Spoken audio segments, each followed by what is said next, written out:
তুমি রাত হলে ভালো হতো, আমি তারা হয়ে জেগে থাকতাম। এই সকল ধরনের মিষ্টি কথায় যারা পড়েছেন তাদের জীবনটা একদমই শেষ হয়ে গেছে। তো এরকম মিষ্টি কথায় মন মজানোর আগে অবশ্যই অবশ্যই ভেবে নেবেন। যারা এরকম মিষ্টি কথায় মন দিয়ে দেন, আসলে তাদের জন্য বলছি কথাগুলো, যে এরকম মিষ্টি কথা যারাই বলে তারাই কিন্তু অসংখ্য পরিমাণে কষ্ট দিয়ে থাকে, কারণ আপনার পরে খোঁজও নেবে না। তো এগুলো কথা শুনে মন দেওয়ার আগে অবশ্যই অবশ্যই 5 বার ভেবে নেবেন যে কাকে মন দিচ্ছেন, খোঁজ নিয়ে নেবেন। আসলে এরকম মিষ্টি কথায় অনেকেই বলে থাকে আমাদের সমাজে। তো এইরকম মিষ্টি কথায় বলিয়ে মায়ায় পড়িয়ে মায়ায় ফেলিয়ে তারপরে চলে যায়।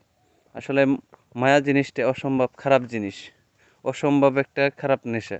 এটাকে আমি মনে করি, কে কী ভাবলো এটা আমি জানি না, তবে আমি মনে করি মায়া জিনিসটা অনেক খারাপ নেশা।